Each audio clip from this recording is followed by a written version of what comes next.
তেলাওয়াত করে সবচাইতে শয়তান বেশি অসন্তুষ্ট, সবচাইতে শয়তান বেশি ক্রুদ্ধ, সবচাইতে শয়তান বেজার হয়ে যায় যখন কোনো মানুষ কোরআন পড়ে। আর সবচাইতে শয়তান তখন খুশি হয়, কেউ বলতে পারবেন? বাবা? ছেড়ে তো দেয়। সবচাইতে শয়তান তখন বেশি খুশি হয় যখন কোন মানুষ এই কোরআনের সঙ্গে শত্রুতা করে। কোরআনের সঙ্গে শত্রুতা করে। আবু জাহাল, আবু লাহাব, উতবা, সাইবা শত্রুতা করেছিল। উমর ফারুক, উসমান, আলী, তালহা, জুবায়ের মিত্র ছিল, তাই আল্লাহ তাআলা তাদের সম্মান আকাশ পর্যন্ত আকাশচুম্বী করে দিয়েছেন। বলুন সুবহানাল্লাহ। তাহলে কোরআনের অনেকগুলো পরিচয়, অনেকগুলো দলিল আমরা জেনেছি। কোরআন সম্পর্কে একটা দুটো তথ্য দিয়েই তওবা সম্পর্কে আলোচনা শুরু করি। আপনারা কষ্ট পাচ্ছেন না তো? বেশিক্ষণ লম্বা আলোচনা করব না, অল্প কিছু কথা আলোচনা করব যেগুলো আমাদের জীবনে যেন আমল করতে পারি। আর ফজরের নামাজ আজ থেকে কাজা করব ইনশাআল্লাহ। বলি ইনশাআল্লাহ। কথা শুনে নাই? ফজরের নামাজ আজ থেকে কাজা করব না।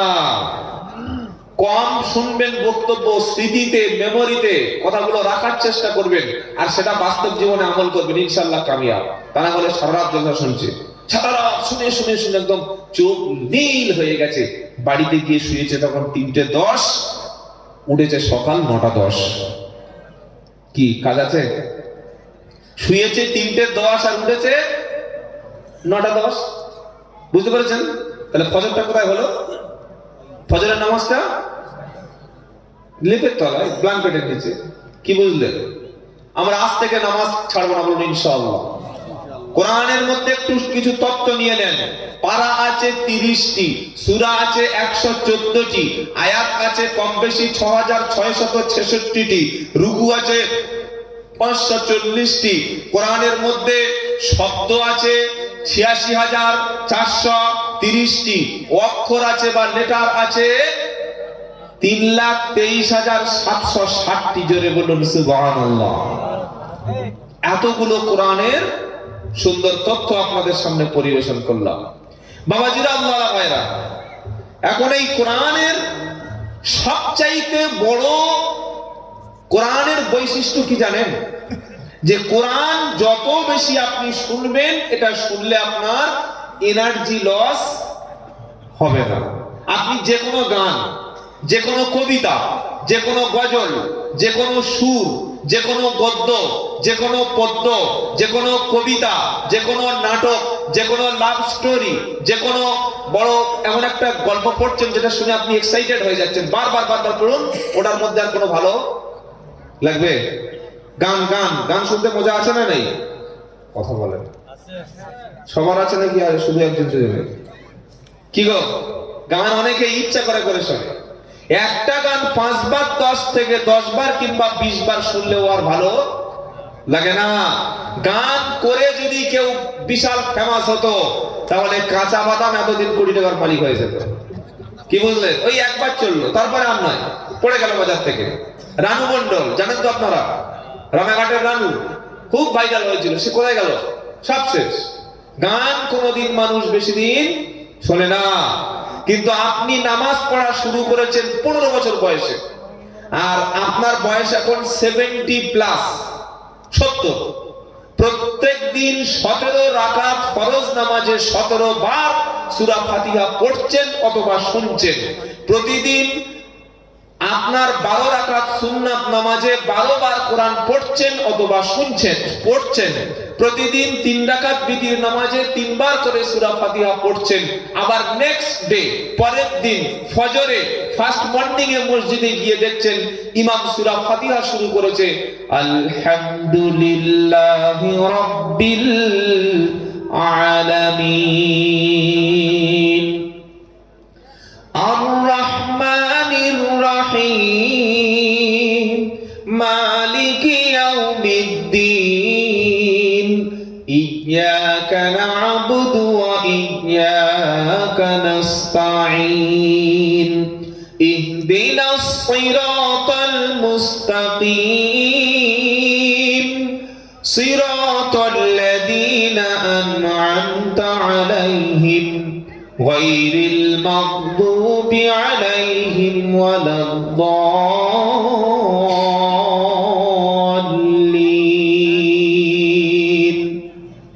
সকলে বলি আমিন। আচ্ছা, এই সূরা ফাতিহাটা জীবনে হাজার হাজার বার পড়েছি না পড়ি নাই? পড়েছি এবং শুনেছি। প্রত্যেক দিন 17 রাকাত ফরজ নামাজে 17 বার, আর 12 রাকাত সুন্নাত নামাজে এভরিডে 12 বার, আবার 3 বার বিতরে। এতবার পড়ার পরে পরের দিন ফজরে যখন সূরা ফাতিহা ইমাম পড়ে, তখন কি মনে হয়? বেশ খুব একটা ভালো লাগছে না, যদি একটা অন্য সূরা পড়তো। এরকম মনে হয়? মনে হয় 10 বছর পরে পুরাতন হবে? পুরাতন হবে?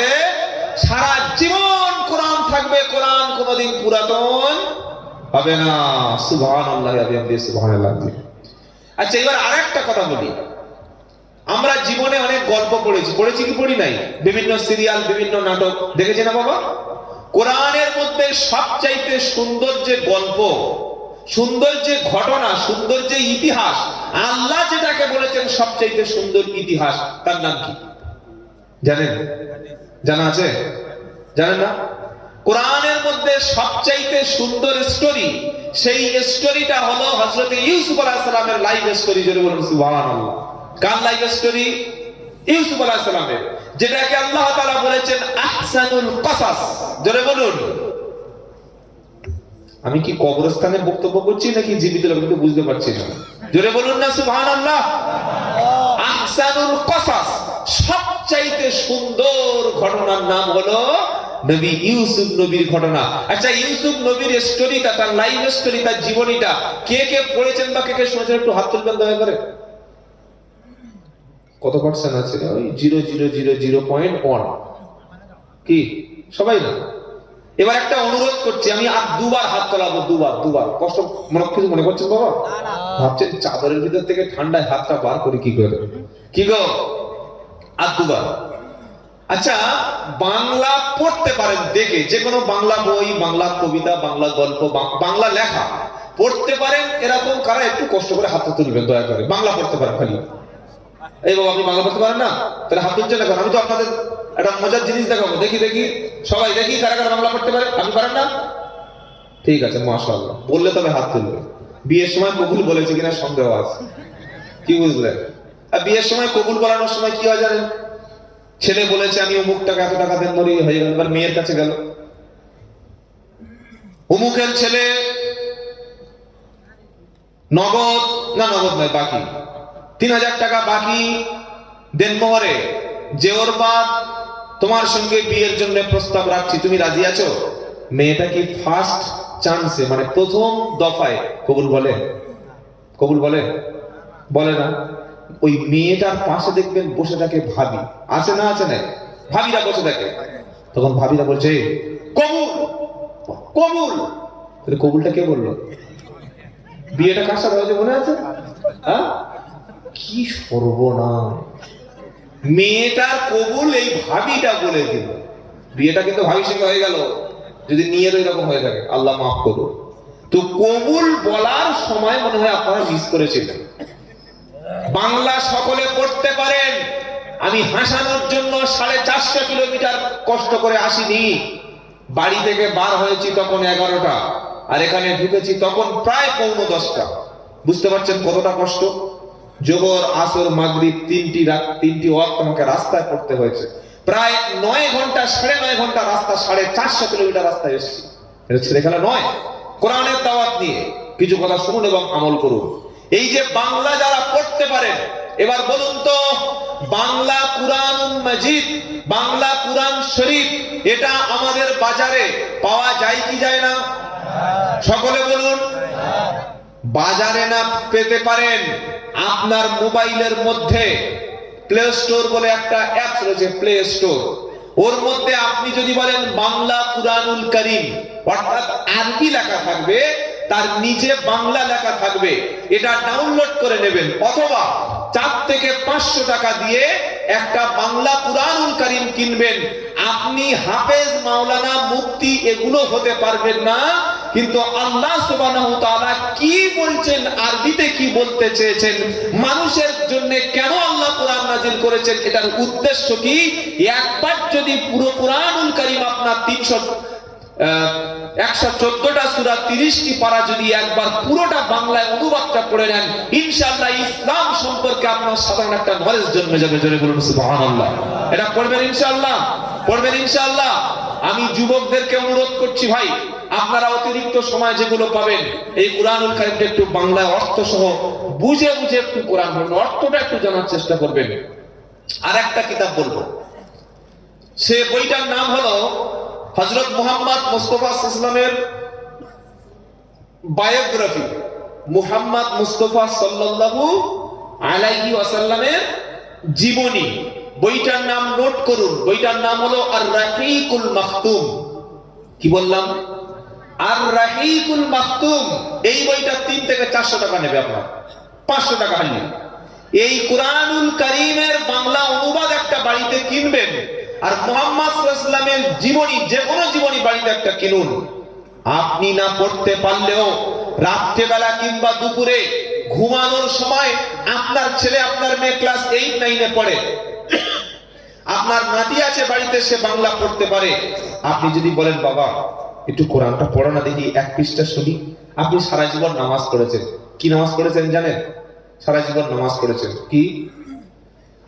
أرأيت الذي يكذب بالدين فذلك الذي يدعو اليتيم ولا يحض على طعام المسكين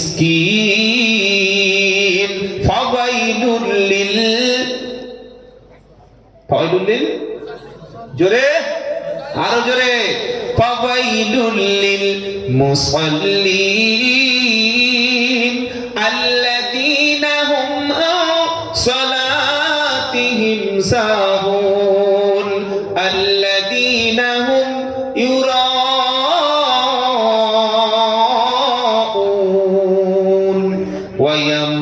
ويمنعون الماعون। এটা আমরা নামাজে শুনেছি না শুনি নাই? শুনেছি বাবা। যারা নামাজ পড়েন, 5 ওয়াক্ত সালাত আদায় করেন, তাদের জিজ্ঞাসা করবেন, চাচা দাড়ি পেকে গেছে, চুল পেকে গেছে, আপনি তো সারা জীবন নামাজ পড়ছেন, কটা সূরা মুখস্থ আছে? বলবে 6টা। কি কি? আলাম তারা, সূরা কুরাইশ, সূরা মাউন, সূরা কাউসার, ফালাক আর নাস। আচ্ছা চাচা, মাগরিবের সুন্নাত নামাজ কয় রাকাত পড়লেন? 3 রাকাত, 2 রাকাত। প্রথম রাকাতে সূরা ফাতিহার পরে কি? সূরা মাউন। দ্বিতীয় রাকাতে কাউসার। ঝামেলা চলে গেল। আচ্ছা বাবা, সূরা মাউনটা একটু পড়ুন। ও আরবিতে পড়ে দিল।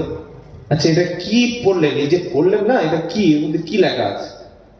তখন দাড়ি চুলকে চুলকে বলছে এটা, আর নেটওয়ার্ক পাচ্ছে, নেটওয়ার্ক ফেল হয়ে গেছে। কি বুঝলেন? আর টাওয়ার নেই। তো বলুন কি বলছেন? বললে আমি জানি না, তোমার চাচি জানে। কে জানে? চাচি। তুমি নামাজ পড়লে কোন সূরা মাউন জানো না? বলে না। তুমি কি পড়েছো? বলে আরবি পড়েছি। আরে তখন তো এই আরবিটা তোমার মনের মধ্যে একটা রিয়াক্ট করবে যখন তুমি অর্থটা বুঝতে পারবে। কি বুঝতে পারছেন না? পারছেন না? যখন আমার ভাষাটা, আমার ল্যাঙ্গুয়েজটা আপনি বুঝতে পারবেন, ধরতে পারবেন, তখন তোমার কথাটা ভালো লাগবে। আর যদি বুঝতে না পারেন, কিছুক্ষণ পর বলে চল, বলে খাওয়া দাওয়া দেবে, বললো কমিটি, বলে বাড়ি খাবো চল। কি বলবে না? বলবে না। কথা তো আপনাদের ভালো লাগতে হবে, বুঝতে হবে, নিতে হবে, ক্যাচ করতে হবে, অ্যাচিভ করতে হবে, তাহলে ভালো লাগবে। তো সূরা মাউন উনি 40 বছর সালাত আদায় করেছেন, সূরা মাউন জানে না। বাড়িতে গেছে, যখন ওই মসজিদে জিজ্ঞেস করে চাচা সূরা মাউনটা কি, বলতে পারছে না। বাড়িতে গেছে, বলছে এই ছেলে দেখি দেখি বলা পড়াটা দেখি, পড় পড় পড়। বলে কোনটা?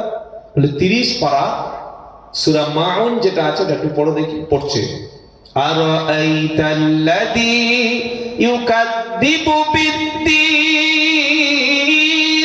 ফাযালিকাল্লাযী ইয়াদউল ইয়াতীম ওয়া লা ইয়াহুদ্দু আলা তুআমিল মিসকিন। বলতে কি হলো? বলে একটু বাংলাটা বল, আরবি তো আমি জানি। তো আল্লাহ বলছে শোনো, আরাআইতাল্লাযী ইউকাযযিবু বিদ্দীন, ও নবী তুমি কি সেই লোককে দেখেছো যে লোক কিয়ামতের দিনকে, বিচারের দিনকে অস্বীকার করে? ফাযালিকাল্লাযী ইয়াদুউল ইয়াতীম, আর সেই ব্যক্তি এতিমকে গলা ধাক্কা দিয়ে বার করে দেয়। ওয়ালা ইয়াহুদ্দু আলা তুআমিল মিসকিন, আর মিসকিনকে, ক্ষুধার্তকে খাদ্য দেয় না এবং দিতে উৎসাহিত করে না। ফাওয়াইলুল লিল মুসাল্লিন, ওই সমস্ত নামাজীদের জন্য ওয়াইল নামক একটা বিশেষ জাহান্নাম। কোন নামাজি? আল্লাযীনা হুম আন সালাতিহিম সাহুন, যারা নিজেদের নামাজ সম্পর্কে গাফেল থাকে, নামাজের ঠিক মতো খবরও নেয় না, কখন পড়ে তার ঠিক রাখে না। আল্লাযীনা হুম ইউরাউন,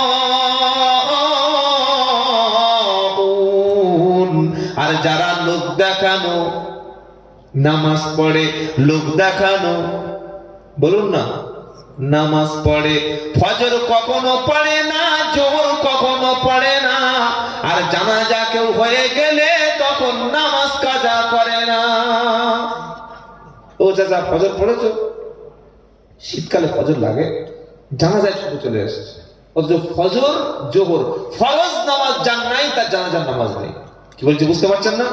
আল্লাহর নবী সাল্লাল্লাহু আলাইহি ওয়াসাল্লামের যুগে এরকম বেনামাজি কেউ ছিল না, আর বেনামাজির জন্য জানাজার নামাজের প্রশ্নই তো আসে। আমাদের সমাজে যদি পয়সাওয়ালা বেনামাজি থাকে আর উনি যদি মারা যায়, আর মরণের পরে যদি একটা গরু জবাই করে মোটামুটি একটু খাওয়ার ব্যবস্থা করে, আমরা যাবো কি যাবো না? কেউ না যায়, একদম আমি যাবো। কি বুঝতে পারছেন কি পারছেন না? তো উনি নামাজে কোরআনটা বললে ছেলে পড়, কি পড়ছে? যে ফাওয়াইলুল লিল মুসাল্লিন, ওই সমস্ত নামাজীদের জন্য ধ্বংস, ওই সমস্ত নামাজীরা জাহান্নামে যাবে যারা নিজেদের নামাজ সম্পর্কে গাফেল থাকে। আল্লাযীনা হুম ইউরাউন, আর যারা লোক দেখানো নামাজ পড়ে। আর শেষের আয়াতটা কি? ওয়ায়ামনাউনাল মাউন। মাউন মানে কি জানেন? এই আমাদের ব্যবহার করা ছোট্ট ছোট্ট জিনিসপত্র, যেমন বালতি, বালতি বোঝেন আপনারা? বোঝেন না? তারপর এরকম ছোট ছোট ডিশ, এই শাবল, কোদাল, খুন্তি, হাতুড়ি, কাস্তে, বা এই সমস্ত ছোট ছোট দৈনন্দিন জিনিসপত্র, যেমন ফোনের চার্জার বলুন, বা কোন একটা ছোটখাটো যেগুলো আমরা নিত্য প্রয়োজনীয় জিনিস যেগুলো ব্যবহার করি, এইগুলো মানুষকে না দেওয়া। কেউ কারো চাইতে গেছে, ভাই তোমার এই বাড়িতে একটা ওই জিনিসটা আছে, একটু দেওয়া যাবে? বললে না না, আমার ওই জিনিস নেই, কিন্তু ঘরের ভিতরে আছে। এইরকম জিনিসগুলো মানুষকে যারা দেয় না, সহযোগিতা করে না, প্রতিবেশীর সঙ্গে সহযোগিতা করে না। তো এই সূরাটি যখন মাউন্টটা পড়েছে, ও চাচা তখন দেখি চোখ থেকে খালি জল পড়ছে, আর চোখ থেকে ছেলে বলছে, আপা কাঁদছো কেন? বললে, বাবা 40 বছর নামাজ পড়তে পারি, কিন্তু যতগুলো কথা তুমি বললে সূরা মাউনের মধ্যে, এর মধ্যে বেশিরভাগ কথা আমি জীবনে মানিনি। কি বললাম? যতগুলো কথা তুমি বললে সূরা মাউনের মধ্যে পড়লে, বাংলাটা আমাকে শুনিয়ে দিলে, এর অধিকাংশ কথা আমি জীবনে বাস্তবায়ন করিনি। অথচ এই কোরআন দিয়ে নামাজ পড়েছি। মুসলমান, কোরআন দিয়ে নামাজ পড়ো, সমাজ কেন গড়ো না? কোরআন দিয়ে পড়ো নামাজ, সমাজ কেন গড়ো না? গড়তে হলে পড়তে হবে, গড়তে হলে পড়তে হবে। এই যে আল্লাহর কালাম, দুনিয়াতে হবে তুমি সবারই সম্মান। মুমিন, কোরআন দিয়ে নামাজ পড়ো, সমাজ কেন গড়ো না? কোরআন দিয়ে নামাজ পড়ো, সমাজ কেন গড়ো না? ঠিক কিনা বলেন? সারা জীবন সূরা মাউন পড়েছে, কিন্তু সূরা মাউন বোঝে নাই। কি করেছে? ওই ওয়ালা ইয়াহুদ্দু আলা তুআমিল মিসকিন, মিসকিনদেরকে খাদ্য খেতে দেয় নাই। মিসকিন কারা? যে হাতে করে ব্যাগ এনে আপনার কাছে ভিক্ষা করে, ওটা মিসকিন। ওটা মিসকিন না, ওটার নাম কি? ফকির। আরবিতে কি বলা হয়? কথা বলে না, ফকির। ফকির আমরা বলি না, ফকির আসছে, ফকির বলি কি বলি না?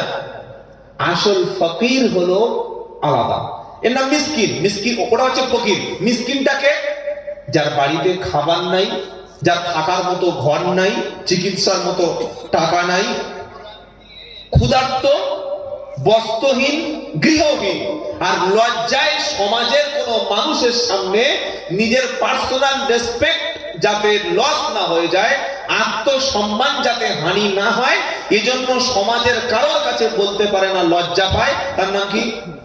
তার নাম কি? অথচ এই মিসকিনকে দিতে আল্লাহ তাআলা মানুষকে উৎসাহিত করেছেন। জোরে বলুন সুবহানাল্লাহ। এই লোক নামাজ পড়েছে কোরআন দিয়ে 40 বছর, অথচ তার প্রতিবেশী ক্ষুধার্ত, প্রতিবেশী ঋণী, প্রতিবেশী কষ্টের অভাবে না খেয়ে অভুক্ত অবস্থায় রাত্রে ঘুমিয়ে গেছে। নামাজ পড়েছে, সূরা মাউন পড়েছে, কিন্তু প্রতিবেশীর প্রতি কোনোদিন সহযোগিতার হাত বাড়িয়ে দেয়নি। জীবনে কোরআন অর্থ বুঝে না পড়ে ভুল করেছে না করে নাই? করেছে না করে নাই? আরেকটা কি ভুল করেছে? ওয়ালা ইয়াহুদ্দু আলা, তো তার আগে একটা ফাযালিকাল্লাযী ইয়াদুউল ইয়াতীম, আর এতিমকে যারা গলা ধাক্কা দেয়। এতিম কাকে বলে? আমার নাম মুহাম্মদ আব্দুল্লাহ জুবায়ের, আমার বাবাও বেঁচে আছে, মাও বেঁচে আছে। আজকে রাতটা আল্লাহ না করুক তাদের হায়াত বাড়িয়ে দিক, যদি আমার বাবা মারা যায়, আমি কি কালকে এতিম হব? কি বলছেন আপনারা? কথা বলে না। এতিম হওয়ার জন্য কিছু শর্ত আছে। কি? 1 নম্বর হলো এই সন্তান নাবালক হতে হবে, ছেলে বা মেয়ে নাবালক সন্তান। 2 নম্বর, এই নাবালক সন্তানের হাতে কোনো অর্থ নাই, কোনো সম্পদ নাই, কোনো পয়সা নাই, একেবারে হেল্পলেস এবং অপরের উপরে নির্ভরশীল। আমার কথা বুঝতে পারছেন আপনারা? 1 নম্বর হলো অনাথ এতিম হতে গেলে নাবালক বাচ্চা, বাড়ে হয়নি। 2 নম্বর, অর্থ সম্পদ, ব্যাংকে কোনো ফিক্সড ডিপোজিট নাই, তার জন্য কোনো জমির অংশ কেনা নাই, কোনো প্রপার্টি নাই, কোনো ফ্ল্যাট নাই, কোনো রকমের বিজনেসের কোনো শেয়ার নাই, শেয়ার বাজারে তার জন্য কোনো টাকা ইনভেস্ট করা নাই। এই রকম নাবালক সন্তান যদি মারা যায়, তার বাবা মা মারা যায়, তার নাম কি? তার নাম কি? মেজো ভাই মারা গেল, বাপ বেঁচে আছে, দাদু বাপ বেঁচে আছে, বাপ মারা গেল, মেজো ভাইয়ের 2টো ছেলে, একটার বয়স 7, একটার বয়স 4। মেজো ভাই মারা গেছে, এই 2টো বাচ্চা এতিম হলো কি হলো না? তাদের জমি নাই, সম্পদ নাই, তেমন কিছু নাই। এইবার বুদ্ধি করে, কায়দা করে, ওই মেজো ভাই যে জায়গায় বসেছিল 10 কাঠা জায়গা, ওই জায়গাটুকু সবাই দখল করবে বলে বাপের সঙ্গে পরামর্শ করে মেজো ভাইয়ের স্ত্রী অর্থাৎ মেজো ভাবি, আপনার ভাইয়ের স্ত্রীকে ভাবি বলেন তো? হ্যাঁ, ভাবিকে আর 2টো ভাইপো নাবালক এতিম, এ দুটোকে গলা ধাক্কা দিয়ে তাড়িয়ে দিয়েছে। দিয়ে মসজিদে এসে আল্লাহকে বলছে, আল্লাহ আমাকে ক্ষমা করে দিও। আর কি কোন সূরা পড়ছে? ফাযালিকাল্লাযী ইয়াদুল ইয়াতীম,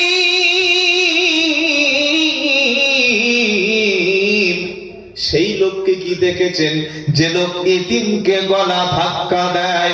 আজকে গায়ের জোরে, ক্ষমতার জোরে তুমি এতিমকে গলা ধাক্কা দিয়ে তাড়িয়েছো, কালকে যেদিন তুমি জাহান্নামে যাবে, সেদিন আল্লাহ তোমার গলা ধাক্কা দিয়ে জাহান্নামে নিয়ে যাবে। বললে দলিল দাও। এত দূর থেকে এসেছি, দলিল ছাড়া কি গো? ইয়াউমা ইদাউনা ইলা নারি জাহান্নাম দাআ, সূরার নাম তুর। কি নাম? তুর। 27 পারা, একদম পৃষ্ঠার 2টো লাইন উপরে।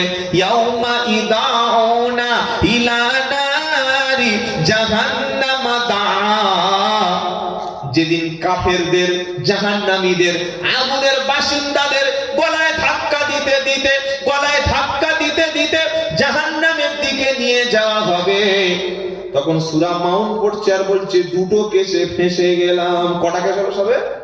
একটা ইতিম তাড়ানো কেস, আর একটা মিসকিনকে খাদ্য খেতে না দেওয়া কেস। এবার 3 নম্বর কেসটা বলবো নাকি?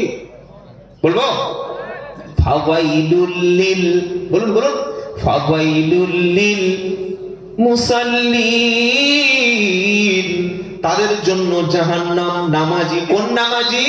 আল্লাযীনা হুম আন সালাতিহিম সাহুন, যারা নিজেদের নামাজ সম্পর্কে বেখবর।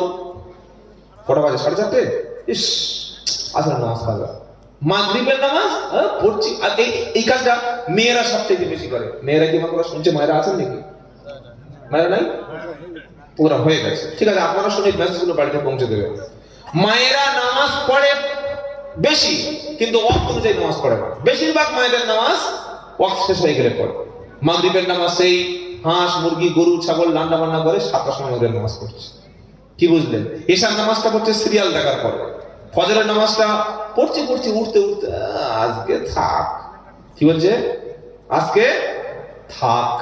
আর জোহরের নামাজ রান্না বান্না করে লাঞ্চ করে নিয়ে একদম একটা ভালো করে দুপুরে শুয়ে ঘুম থেকে উঠে 3:30টার সময় জোহর। আছে না নাই? আল্লাহ বলছেন এদের জন্য জাহান্নাম, যারা নামাজ সম্পর্কে গাফেল থাকে। আর মুসলমান কুরবানির হাটে গেছে গরু কিনতে, ছাগল কিনতে, উট কিনতে, নামাজ কাজা। গরু কিনতে, কুরবানির পশু কিনতে গিয়ে নিজেই নামাজ কাজা করে দিয়েছে। আছে না নাই? সেজন্য আমরা যে কোনো অনুষ্ঠানে গেলে, যে কোনো বাড়িতে গেলে, যে কোনো একটা অনুষ্ঠানে গেলে নামাজকে আমরা সময় মতো পড়ব। বলুন ইনশাআল্লাহ, বলুন ইনশাআল্লাহ। আমি এবছর এই এটা তো জানুয়ারি, আজকে কত? 11, 12। আমার এবছর ত্রিপুরা রাজ্যের লাস্ট প্রোগ্রাম ছিল ওই 30শে ডিসেম্বর। আমি ফিরছিলাম আগরতলা এয়ারপোর্ট থেকে। তোমার ফ্লাইটের টাইম ছিল ওখান থেকে 4:30 কলকাতা ইন্টারন্যাশনাল এয়ারপোর্টে ল্যান্ড করবে ওই 5:20 বা 25। আর তখন মাগরিব হচ্ছে 5:05। আমি ছিলাম, একটা মানুষ আমার সাথে ছিল। ওখান থেকে প্রায় 40 থেকে 45 মিনিট লাগে আগরতলা এয়ারপোর্ট থেকে কলকাতা। এখন আকাশেই রয়েছি, তখন প্লেন ফ্লাই করছে, তখন আমার মাগরিব রক্ত হয়ে গেছে। তো তখন তার দাঁড়িয়ে ওদের দাঁড়ানোর মতো সেরকম দাঁড়াতে, এয়ারহোস্টেস যারা আপনার দাঁড়াতে দেবে না। হয় আপনি টয়লেটে গেলে চলে আসলেন, সেটা ঠিক আছে, কিন্তু আপনি যদি খামোখা দাঁড়িয়ে দাঁড়িয়ে নামাজ পড়তে দেবে? দেবে না। তো 5:07 হয়ে গেছে। আমার সাদিকে বললাম কি হবে? আমার ফোনে ছিল কম্পাস। আপনাদের ফোনে কম্পাস আছে না? আছে না নাই? কিবলা কোন দিকে, এটা এখন ফোনের মাধ্যমে দেখা সম্ভব হয়। কাউকে জিজ্ঞাসা করার দরকার নাই, নিজে নিজে জানতে পারবেন কিবলা কোন দিকে। আর কিবলার দিকে নামাজ পড়া, মুখ করে নামাজ পড়া সুন্নাত, তাই তো? ফরজ। কিবলার দিকে নামাজ পড়া ফরজ। তো আমি কিবলা দেখে নিলাম, আমার কোমরে সিট বেল্ট বাঁধা ছিল, প্লেনের চেয়ারে বসে আছি। তো দেখলাম মুখটা সামান্য যদি একটু ঘুরিয়ে দিতে পারি, অন্তত বসে বসে নামাজটা আদায় করে নিতে পারবো, দাঁড়ানোর সুযোগ নেই। তোমার 2 বন্ধু বললাম এক কাজ করুন, নামাজটা আদায় করে নিই। ওই শুধু, তখন তো আর সুন্নাত নাই, মুসাফির অবস্থায় শুধু মাগরিবের 3 রাকাত ফরজ। মাগরিবের নামাজটা আলহামদুলিল্লাহ প্লেনে বসে আদায় করে নেব, আলহামদুলিল্লাহ বলে। তো আমরা যদি চেষ্টা করি নামাজ পড়বো, যে কোনো অজুহাতে, যে কোনো প্রবলেম হলেও আমরা নামাজ পড়ে নিতে পারবো কি পারবো না? আজ থেকে আমি আপনাদের অনুরোধ করে বলে যাচ্ছি, যে কোনো অবস্থায় কোনোদিন নামাজ কাজা। নামাজ পড়া মানে হলো আল্লাহর সঙ্গে আপনার সম্পর্ক তৈরি হয়ে গেল, বলুন সুবহানাল্লাহ। আর নামাজ ছেড়ে দেওয়া মানে হলো আল্লাহর সঙ্গে আপনার ব্রেকআপ হয়ে গেল, আল্লাহর সঙ্গে আপনার সম্পর্ক ডিটাচ হয়ে গেল, আল্লাহর সঙ্গে আপনার সম্পর্ক ডিসকানেক্টেড হয়ে গেল, আল্লাহর সঙ্গে আপনার সম্পর্কচ্যুত হয়ে গেল। মানে আপনি প্রমাণ করলেন আপনি আল্লাহর গোলাম না।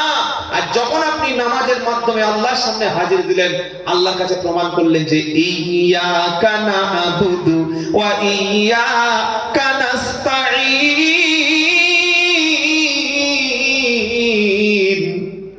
আল্লাহ শুধু তোমারই ইবাদত করি আর তোমারই কাছে সাহায্য চাই। জোরে বলুন সুবহানাল্লাহ। নামাজ কাজা করব না নামাজ আদায় করব ইনশাআল্লাহ, বলুন জোরে বলুন ইনশাআল্লাহ। বিশেষ করে যুবকদের বলছি, আল্লাহ তাআলা যুবকদের শরীরে অনেক ক্ষমতা দিয়েছে। যুবকরা মনে করলে সমাজ পাল্টে দিতে পারে। আপনি ভাবছেন যখন বৃদ্ধ হয়ে যাব, সংসার থেকে পদত্যাগ করব, সন্ন্যাসীর জীবন যাপন করব, সংসার ছেলেদের হাতে মেয়েদের হাতে সবার হাতে বুঝিয়ে দিয়ে জীবনের শেষ প্রান্তে এসে মসজিদে যখন আর কোমর চলবে না, সেই সময় নামাজ পড়বো। আল্লাহ তাআলা আপনাকে সিজদা দেওয়ার সুযোগ নাও দিতে পারে। পারেন কি পারে না? পারেন। আল্লাহ ইচ্ছা করলে সেজদা নাও আপনাকে দিয়ে দিতে পারেন। আপনি চেষ্টা করছেন সেজদা যাব, কোমরে ক্ষমতা নাই। আপনি ওযু করতে চেষ্টা করছেন, এত বৃদ্ধ হয়ে গেছেন, পানিতে স্পর্শ করার মতো ক্ষমতা নাই। আপনি চেষ্টা করছেন আল্লাহু আকবার বলবো, মুখের মধ্যে দাঁত নাই, কি আল্লাহু আকবার বলা যাবে? সেজন্য আমরা আজ থেকে যুবকদের কাছে, প্রত্যেকের কাছে এই মেসেজ দিচ্ছি, জীবনে কোনোদিন নামাজ কাজা করব না, বলুন ইনশাআল্লাহ। ওই ব্যক্তি কোরআন পড়লেন, চতুর্থ আয়াতটা পড়লেন কি